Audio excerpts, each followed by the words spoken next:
बच्चों, हमारा आज का लेसन है वर्ण विचार और उच्चारण यानी ऑर्थोग्राफी एंड प्रोनाउंसिएशन।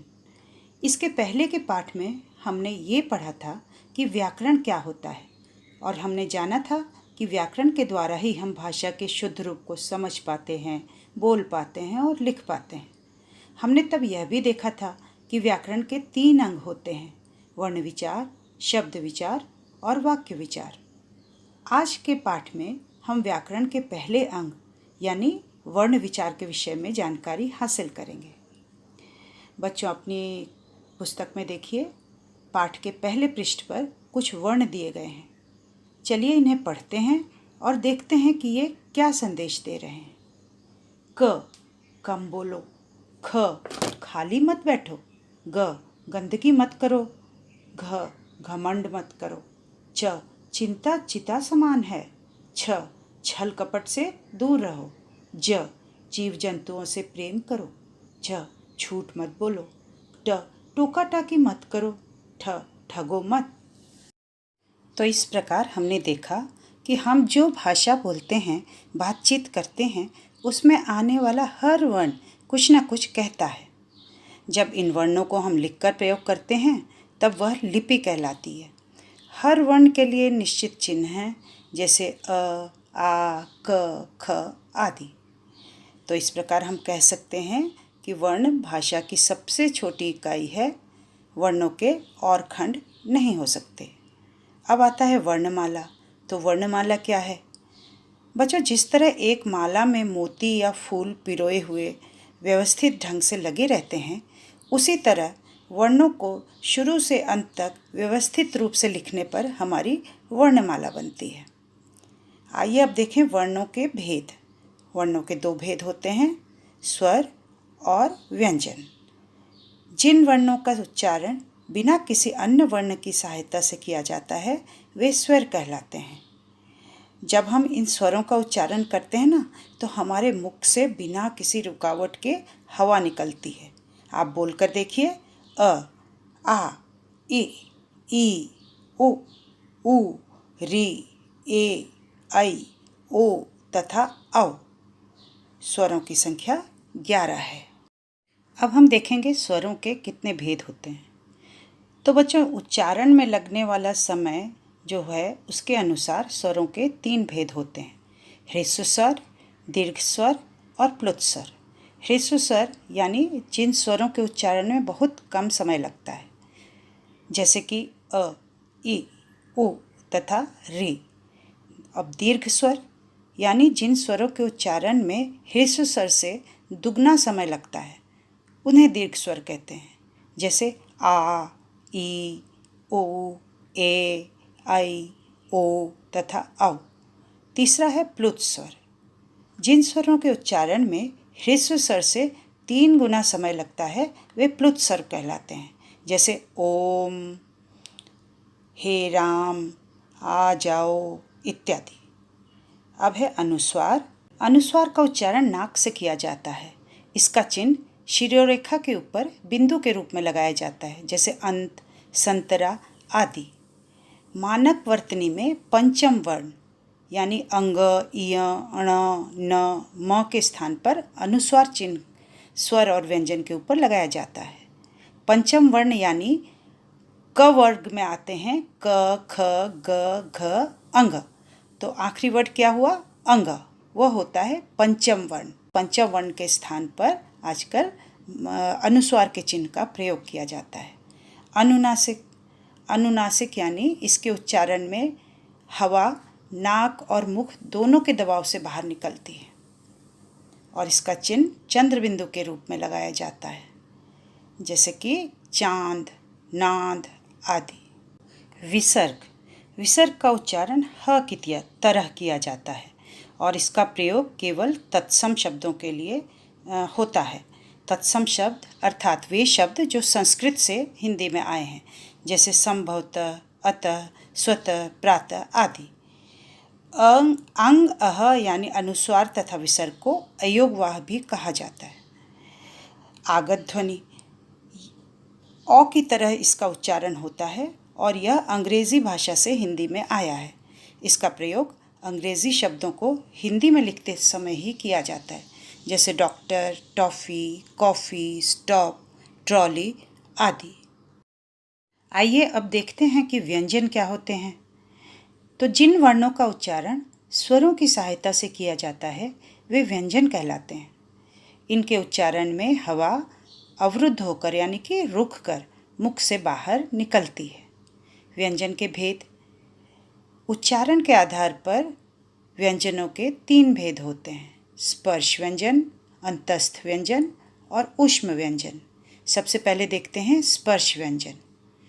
जिन व्यंजनों का उच्चारण कंठ यानी कि गला, होठ और जिह्वा यानी कि जीभ आदि के स्पर्श द्वारा होता है वे स्पर्श व्यंजन कहलाते हैं। इनके 5 वर्ग हैं। प्रत्येक वर्ग में 5 वर्ण हैं और हर वर्ग का नाम प्रथम वर्ण के नाम पर रखा गया है। उस वर्ग का अंतिम वर्ण या 5वां वर्ण पंचमाक्षर कहलाता है। उदाहरण के लिए आप देखें, क वर्ग के अंदर क, ख, ग, घ और अंग रखे गए हैं, तो पंचमाक्षर हुआ अंग। च वर्ग के अंदर च, छ, ज, झ, इय रखे गए हैं, तो पंचमाक्षर हुआ इय। ट वर्ग के अंदर ण, त वर्ग के अंदर न और प वर्ग के अंदर म पंचमाक्षर हुआ। इसके बारे में मैं आपको पहले भी समझा चुकी हूँ। सभी व्यंजनों में अ स्वर मिला हुआ होता है। स्वर रहित व्यंजन को दिखाने के लिए हलंत का प्रयोग किया जाता है, जैसे क, ज, फ आदि। अब देखते हैं अंतस्थ व्यंजन। जिन व्यंजनों का उच्चारण करते समय जिह्वा यानी कि हमारी जीभ पूरी तरह से मुख के किसी भाग को नहीं छूती, वे अंतस्थ व्यंजन कहलाते हैं। इनका उच्चारण स्वर तथा व्यंजनों के मध्य का होता है।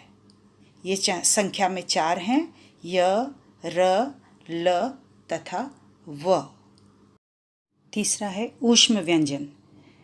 जिन व्यंजनों के उच्चारण में हवा मुख से ऊष्मा के साथ निकलती है वे ऊष्म व्यंजन कहलाते हैं, जैसे श, श, स तथा ह।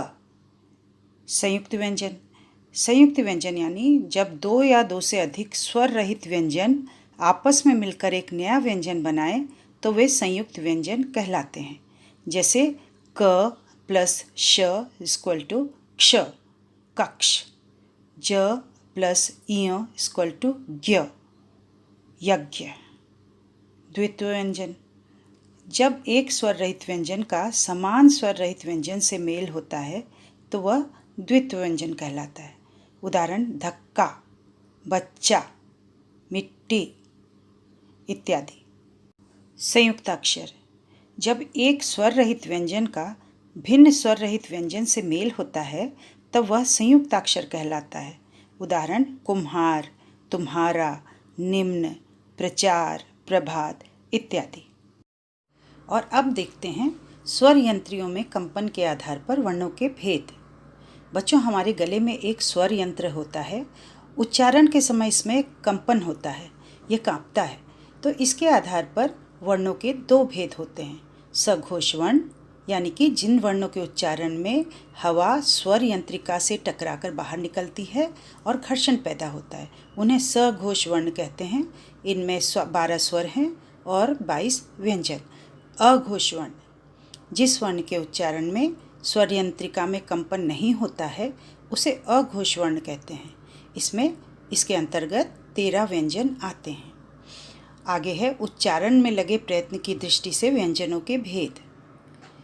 तो जब हम उच्चारण के समय सांस लेते हैं और वायु की मात्रा जिस आधार पर हमारे अंदर जाती है उसके आधार पर व्यंजनों के 2 भेद हैं। एक है अल्प प्राण व्यंजन, दूसरा महाप्राण व्यंजन। अल्प प्राण व्यंजन यानी कि जिन व्यंजनों के उच्चारण में कम समय तथा कम वायु की आवश्यकता होती है उन्हें अल्प प्राण व्यंजन कहते हैं।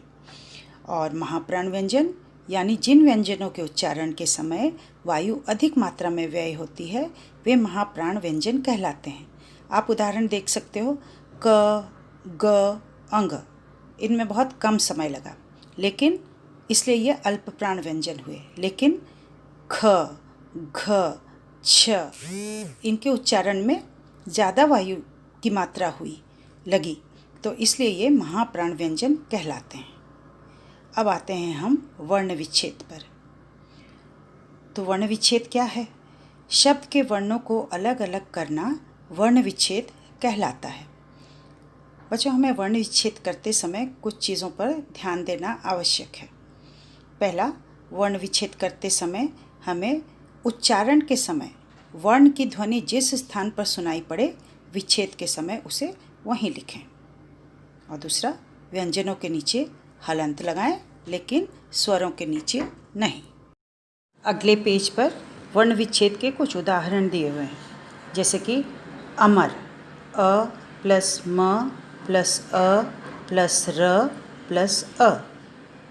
आज़ाद, आ प्लस ज प्लस आ प्लस द प्लस अ, आज़ाद। ऑफिस, औ प्लस फ प्लस ई प्लस स प्लस अ।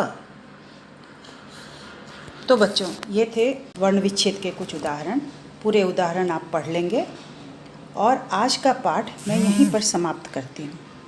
बाकी पाठ इसके बाद वाले क्लास में समझाऊंगी। अभी तक हमने जो भी समझा उस पर आधारित अभ्यास अब आप अपनी टेक्स्ट बुक में करेंगे। तो ध्यान से सुने।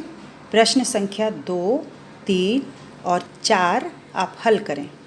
आपकी सहायता के लिए उत्तर भी भेजे जा रहे हैं, लेकिन पहले आप खुद से हल करेंगे और फिर बाद में उत्तरों से मिलान करेंगे। इसलिए यदि आप लिखते समय पेंसिल का उपयोग करेंगे तो ज़्यादा उपयुक्त होगा, ताकि गलत उत्तर होने पर आप मिटाकर उसे सुधार सकें। आज के लिए इतना ही। मिलते हैं अगली कक्षा में। तब तक घर पर रहिए, सुरक्षित रहिए।